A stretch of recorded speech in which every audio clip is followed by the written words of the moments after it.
You may have noticed that many European cities don't typically have tall skyscrapers compared to other cities in the world. This seems odd for such a sophisticated continent, yet it is refreshingly refreshing and provides an entirely different travel experience than, for example, America or Asia. In this video, we'll look at why Europe doesn't actually build skyscrapers, so watch the video till the end to find out all about it.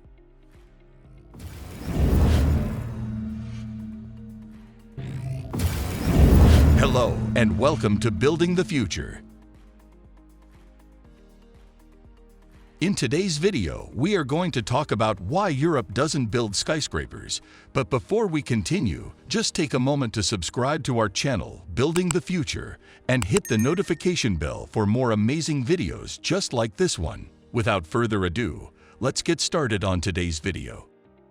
Europe has very few skyscrapers, while being one of the most economically affluent, highly populated, and developed continents in the world, especially when compared to Asia and North America.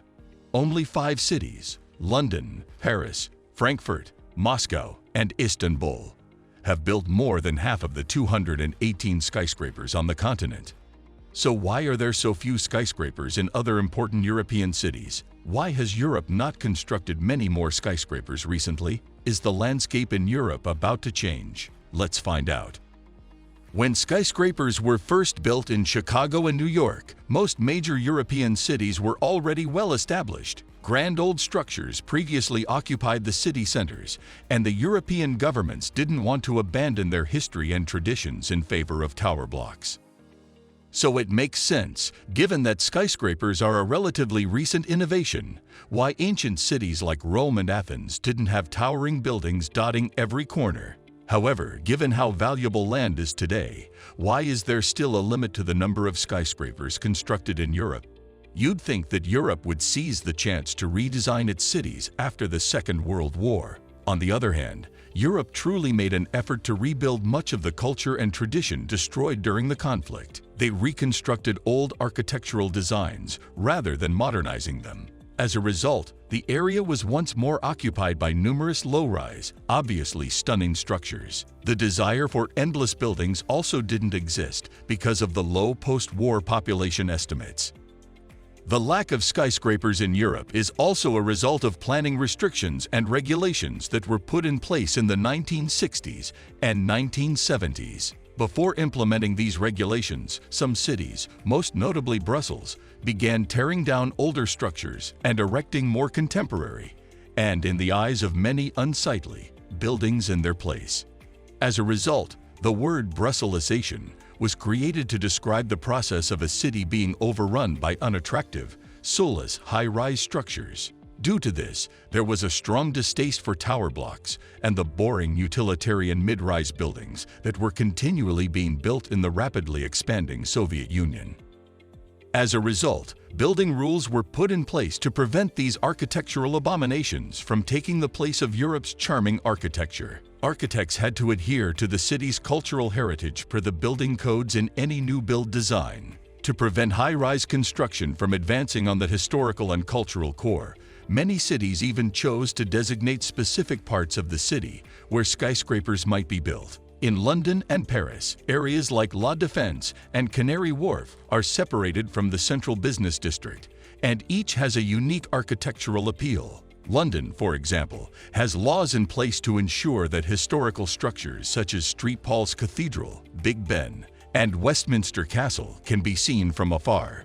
Therefore, architects are constrained in their design choices and cannot obstruct these protected views. Thankfully, the 21st century's architect-designed skyscrapers aren't the utilitarian boxes they formerly were. Because of the increasing demand for offices and urban homes, European communities are warming up to allow these high-rises into their cities. The majority, which is roughly 66% of Europe's 218 skyscrapers, are concentrated in just 5 cities: London, Paris, Frankfurt, Moscow, and Istanbul. As a result, these cities can be expected to have a modern landscape, but it doesn't mean that tradition and culture are entirely ignored. Travelers may enjoy the low-rise, cultural areas of a city without actually having to engage with the imposing skyscrapers, because Europe has successfully achieved a harmonious mix of the old and new.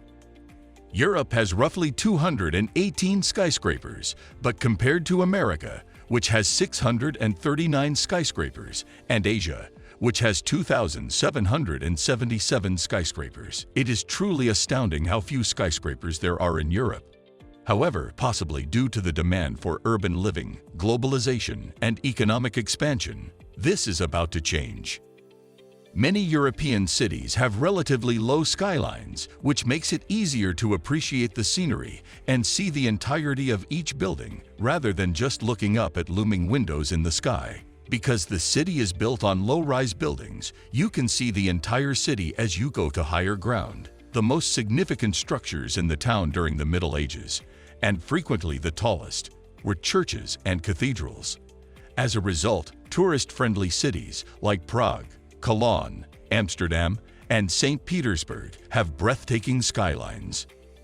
Prague's skyline of low-rise buildings punctured with hundreds of spires, castles, turrets, and steeples is stunningly gorgeous, earning it the nickname City of 100 Spires. You can see this magnificent setting from Prague Castle's hillside, and you'll be glad that the city hasn't altered much since the Middle Ages.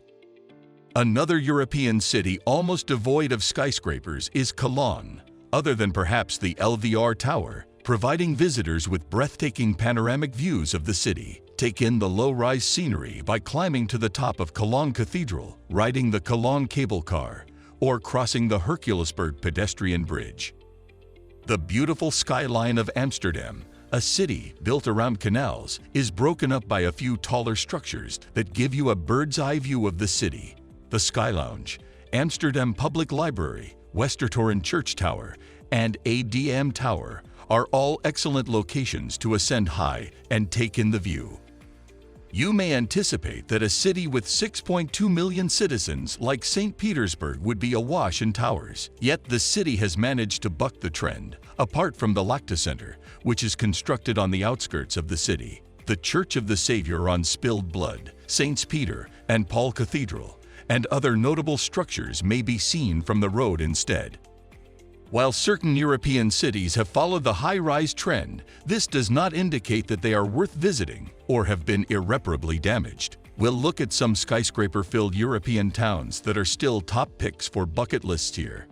As we already mentioned, London is the ideal blend of urban living, cultural heritage, and stringent building codes that benefit everyone. The Palace of Westminster, Big Ben, Buckingham Palace, the Tower of London, and many other structures may be found in the city centre. The London Eye, the Shard, and the Sky Garden, located at the top of the walkie-talkie, all provide spectacular views of the city.